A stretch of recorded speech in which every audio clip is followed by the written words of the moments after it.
হাসরের ময়দানে আল্লাহ তোমাকে ডাক দিবে, এদিকে আয়, এদিকে আয়। বাবারে, আমি আল্লাহর কোরআন থেকে বলছি, ইন্নাস সামআ ওয়াল বাসারা ওয়াল ফুআদা কুল্লু উলাইকা কানা আনহু মাসউলা। এ যুবক, আমার দোস্তরা, তোমাদের হাতে ধরি, পায়ে পড়ি। ও আমার বোনেরা, মায়েরা, আপনাদের হাতে ধরি, পায়ে পড়ি। ও আমার বৃদ্ধ বাবারা, আপনাদের হাতে ধরি, পায়ে পড়ি। আমার রব বলতেছেন, ইন্নাস সামআ ওয়াল বাসারা ওয়াল ফুআদা কুল্লু উলাইকা কানা আনহু মাসউলা। আমার রব বলতেছেন, হাসরের ময়দানে তোমার চোখের হিসাব নেওয়া হবে, তোমার জবানের হিসাব নেওয়া হবে, তোমার মুখের কথাগুলোর হিসাব নেওয়া হবে, তোমার শরীরের হাত পায়ের হিসাব নেওয়া হবে। আল্লাহ বলেন, প্রত্যেকটা আমি অঙ্গ তোমাদেরকে দান করেছি, প্রত্যেকটা অঙ্গ প্রত্যঙ্গের হিসাব নেওয়া হবে। তোমরা তোমাদের হাত দিয়া কি করছো সেটার হিসাব নেওয়া হবে, তোমরা তোমাদের পা দিয়া কি করছো সেটার হিসাব নেওয়া হবে, তোমরা তোমাদের চোখ দিয়া কোন জিনিস তাকায় তাকায় দেখছো সেটার হিসাব নেওয়া হবে। ঠিক কিনা বলেন? আল্লাহর দেওয়া এই জবান দিয়া কোনো ফাহেসা কথা বলছো কিনা সেটারও হিসাব নেওয়া হবে। কিছু মানুষ আছে দেখবেন কথায় কথায় গালি দেয়, আছে কি আছে না? কিছু মানুষ আছে তারা কথায় কথায় গালি দেয়। রাসূলের হাদিস, সিবাবুল মুসলিমি ফুসুকুন ওয়া কিতালুহু কুফরুন। কোন মুসলমানকে গালি দেওয়া ফাসিকি। ঠিক কিনা বলেন? যেই লোক সারা দিন গালাগালি করে সে হলো একটা ফাসিক, সে হলো একটা কি? আল্লাহ রাব্বুল আলামিন বলে, এ দুনিয়ার মানুষ, তোদের কানের হিসাব নেওয়া হবে, তোদের মুখের হিসাব নেওয়া হবে, তোদের চোখের হিসাব নেওয়া হবে, তোদের জবানের হিসাব নেওয়া হবে, তোদের শরীরের হিসাব নেওয়া হবে, প্রত্যেকটা সেকেন্ডের মিনিটের হিসাব নেওয়া হবে। আল্লাহ রাব্বুল আলামিন বলেন, শুধু অঙ্গ প্রত্যঙ্গের হিসাব নেওয়া হবে না রে বান্দা। সুম্মা লাতুসআলুন্না ইয়াউমা ইদিন আনিন নাঈম। আমি আল্লাহ তোমাদেরকে যত নিয়ামত দান করছি, প্রত্যেকটা নিয়ামতের হিসাব নেওয়া হবে, প্রত্যেকটা ভাতের হিসাব নেওয়া হবে, প্রত্যেকটা গোশতের হিসাব নেওয়া হবে, দুধের হিসাব নেওয়া হবে। আল্লাহ বলে, এই দুনিয়ার জমিনে আমি তোমাদেরকে যত নিয়ামত দিয়েছি, ওয়া ইন তাউদ্দু নি'মাতাল্লাহি লা তুহসুহা ইন্নাল্লাহা লাগফুরুর রহিম। আল্লাহ বলে, দুনিয়ার মানুষ, তোদেরকে আমি কত নিয়ামত দিছি, এই নিয়ামত তোরা কিয়ামত পর্যন্ত গণনা করে শেষ করতে পারবি না। মনে করিস না তোরা আমার নিয়ামত খায়া আমার নাফরমানি করবি, আমার হুকুম মানবি না, আমার ইবাদত করবি না, আমি আল্লাহ তোদেরকে এমনি ছেড়ে দিব। এটা হবে না, হবে না। হাসরের ময়দানে প্রত্যেকটা নিয়ামতের হিসাব আল্লাহর দরবারে দিতে হবে। ঠিক কিনা বলে? পদ্মা নদী থেকে 20,000 টাকা দিয়ে আইর মাছ কিনে না জনমের খাওয়া খাও, মনে করছে এতই সোজা তেল বাইর করে ফেলাইব। বড় পাঙ্গাস মাছ কিনে না খাও, পাটি দাও, বাম হাত দিয়ে খায়, আছে না? বলে, দোস্ত মেঘনা থেকে মাছ লুয়াইছি 20,000 টাকা দিয়ে, জনমের খাওয়া খা, মাথাটা দে, কথা পেটের মাছটা দে, খায়া এত বড় ভুড়ি বানাইছে, আছে কি আছে না? হ্যাঁ, খায়া এত বড় ভুড়ি বানাইছে। মসজিদের মিনার থেকে মুয়াজ্জিন আজান দেয়, হাইয়া আলাস সালাহ, নামাজের দিকে আসো, হাইয়া আলাল ফালাহ, কল্যাণের দিকে আসো। খায়া দেয়া ব্যালকনিতে বসে বিড়ি সিগারেট টানে, নামাজে যায় না। আল্লাহ বলে, হিসাব দিতে হবে। কথা বলেন, দিতে হবে কি হবে না? ডিম খাইতেছো, ডিমের হিসাব দিতে হবে।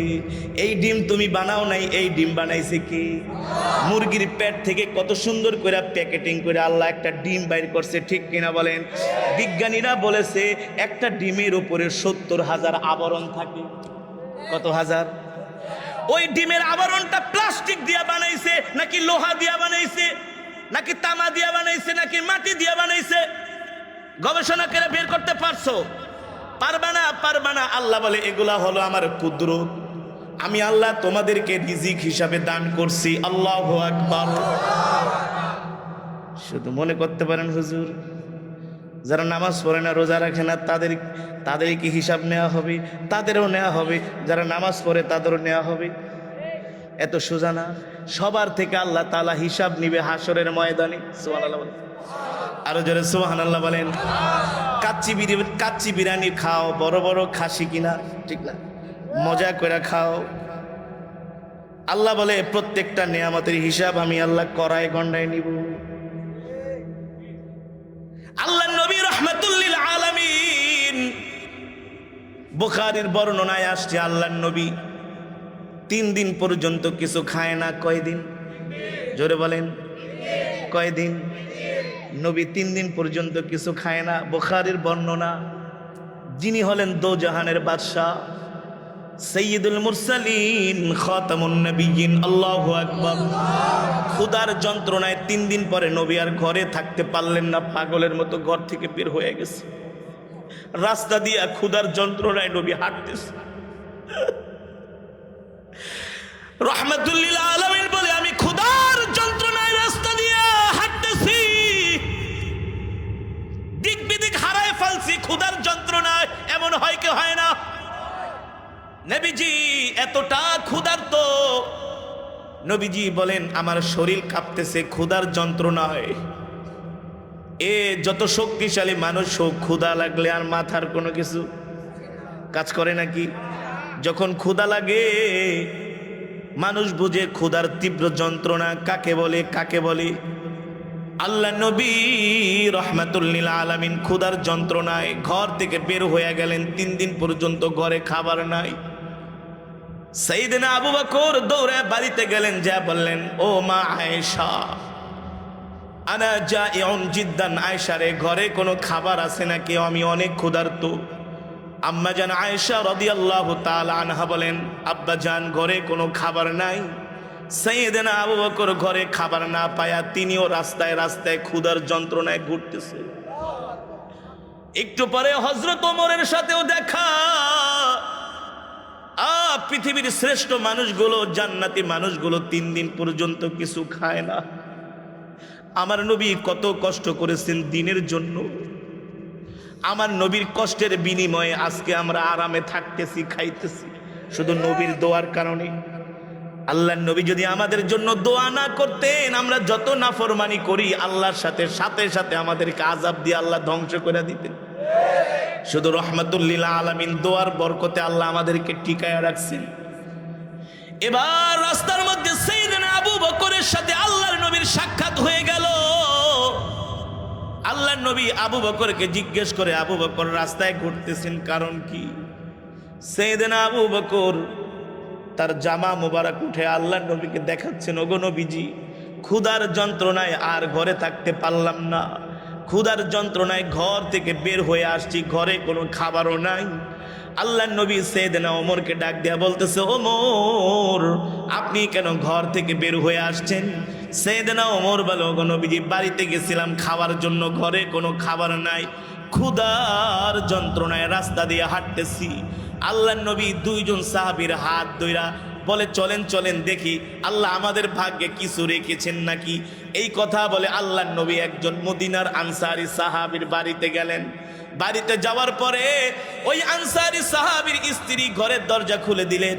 যখন দেখলেন তার ঘরের দরজায় রাহমাতুল লিল আলামিন দাঁড়ানো, আনসারী সাহাবীর স্ত্রী আল্লাহর নবীকে দেখে এত খুশি হইলেন, আহলান ওয়া সাহলান মারহাবান বিকুম, ওগো আল্লাহর নবী, আপনি আমার ঘরে মেহমান হয়ে আসছেন, এর চাইতে আমার কাছে আর কেন খুশির খবর হতে পারে না, সৌভাগ্যের খবর হতে পারে না।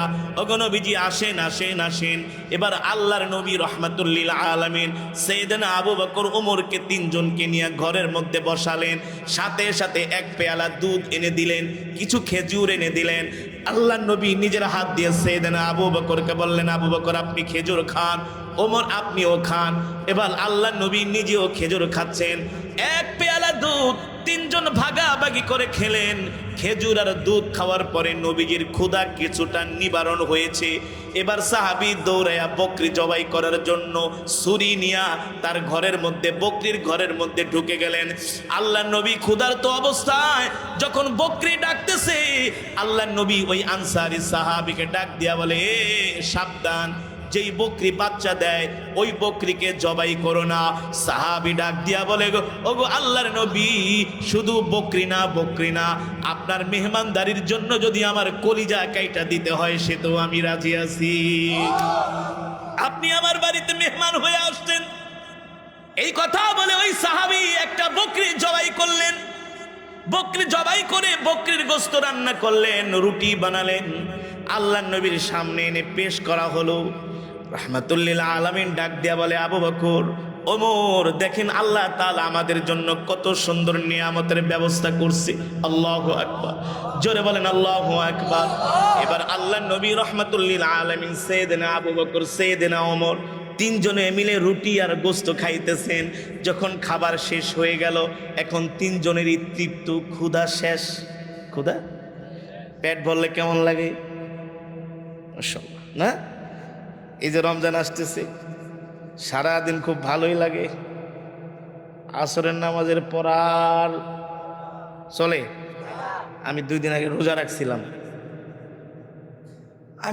আমি এত জোরে জোরে কেরাত পড়ি, ওয়াজ করি, এত শক্তি, এখন দেখি উপরের থেকে নিচের থেকে উপরে উঠতে পারি না, পাঠা কাঁপায় ফালায় দেয়। আমি বললাম কারণ নাকি এত দুর্বল লাগতেছে কেন? পরে আমার মনে হয়েছে আমি তো রোজাদার। যত শক্তিশালী মানুষ হোক, 1টা 2টা পর্যন্ত মোটামুটি শরীরে এনার্জি থাকে, 3টা 4টা 5টা আসরের সময় হইলে আর মুখের দিকে তাকানো যায় না, ভালো কথা ভালো লাগে না, ঠিক কিনা বলেন?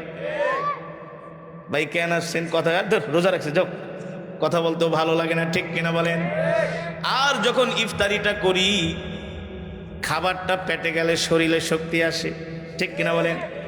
ঠিক সাইয়েদনা আবু বকর, ওমর, আল্লাহর নবী তিনজনে খাইলেন। খাওয়ার পরে আবু বকর আর ওমর দুইজন হাসতেছে। সাইয়েদনা আবু বকর, ওমর বলে, ও আল্লাহর নবী চলেন এবার চলে যায়। নবীজি বলে, বসেন বসেন বসেন, কথা আছে। একটু আগে কি ছিলেন? বলে ক্ষুধার্ত, কেমন লাগছে?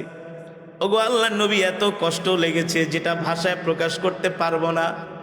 রিজিক দিয়েছেন কে? বলেন আল্লাহ।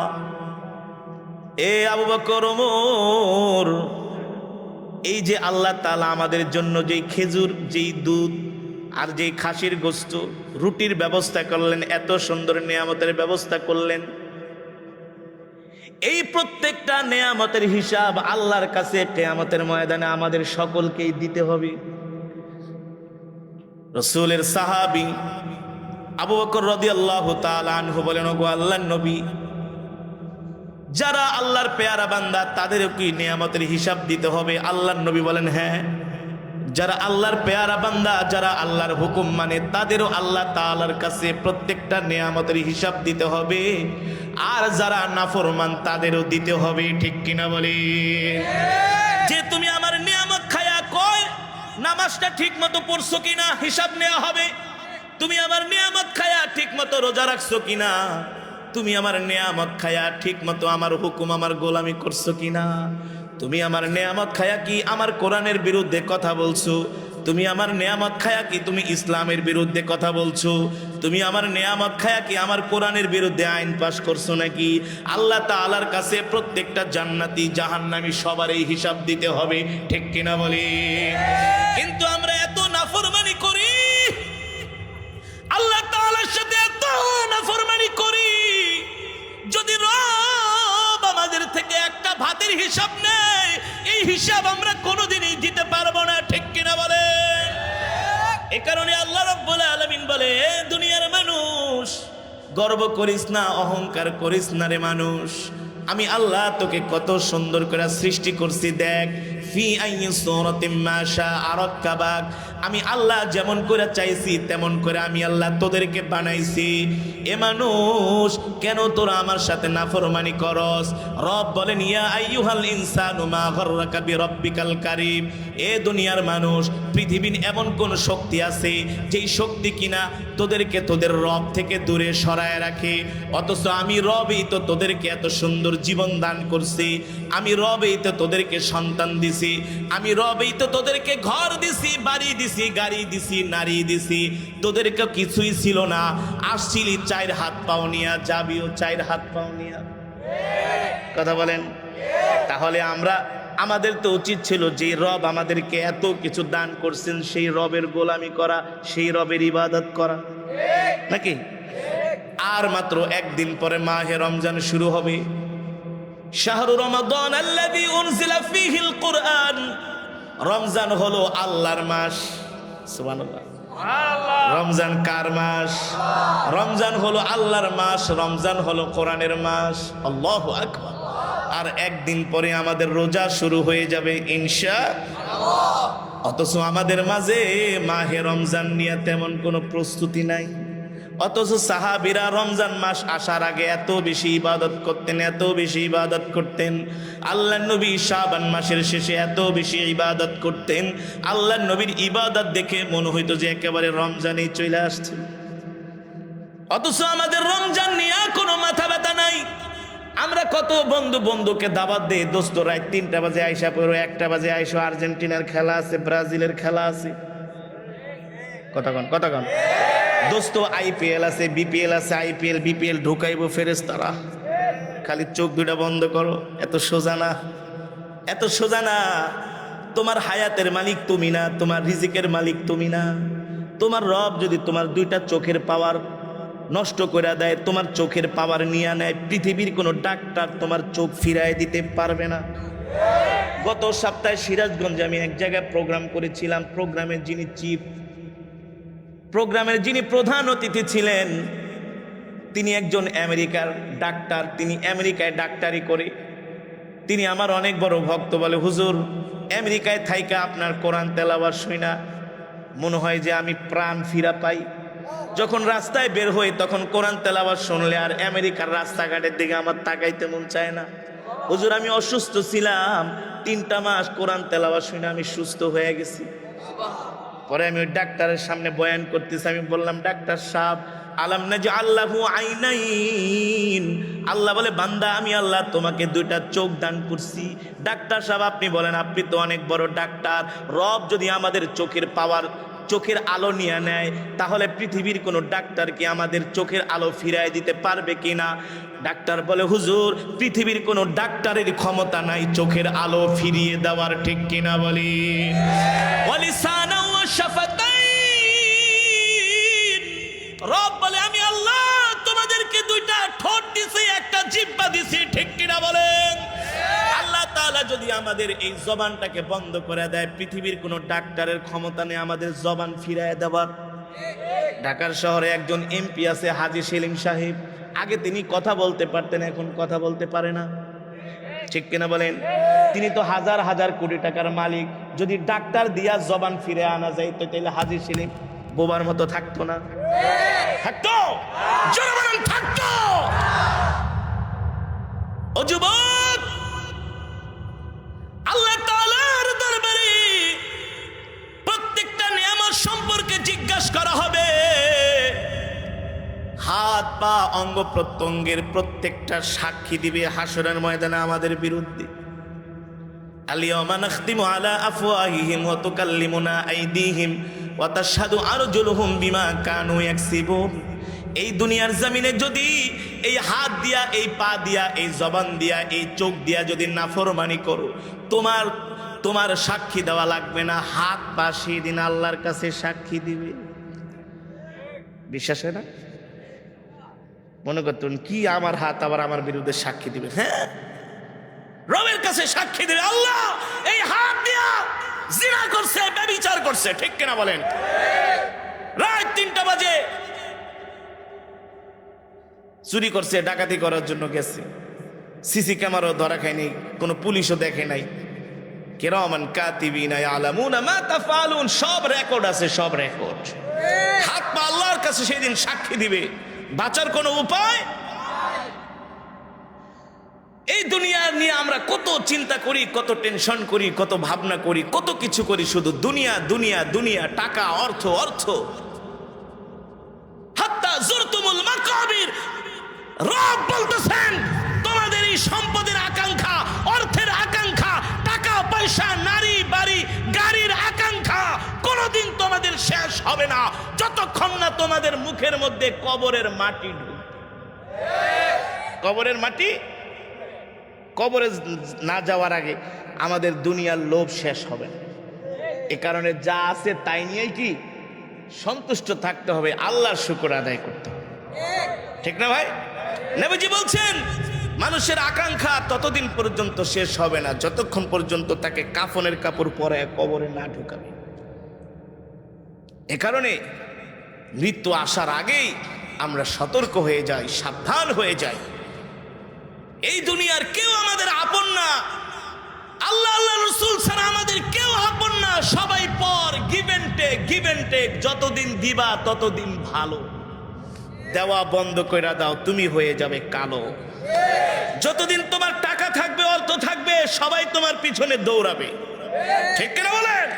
সবাই তোমাকে সেলুট দিবে, তোমাকে ভাই ভাই করবে, বস বস করবে, নেতা নেতা করবে। দিবা না, দেখবা তোমাকে চার রাস্তার মোড়ে গুলি করে মারতেও দ্বিধা করবে না, ঠিক কিনা বলেন? স্বার্থে আঘাত লাগলে আপন ভাইকেও খুন করে, স্বার্থের দুনিয়া, ঠিক কিনা বলেন? হ্যাঁ, স্বার্থে আঘাত লাগলে স্ত্রীও তোমাকে ছাড়বে না। তো দুনিয়া বড় স্বার্থপরের জায়গা। রব একমাত্র আল্লাহ, আল্লাহ রসুল আপন, ঠিক কিনা বলেন? একমাত্র রবই আমাদের আপন। এত নাফরমানি করি, এত গুনাহ করি, এত নাফরমানি করি, তারপরও রব শুধু আমাদেরকে ছাড় দেয়, ছাড়। তবে ছাড় দিচ্ছে, কিন্তু রব কিন্তু ছেড়ে দিবে না। মৃত্যুর পরে রবের কাছে হিসাব দিতে হবে। এই কারণে দোস্ত, এখনো সময় আছে।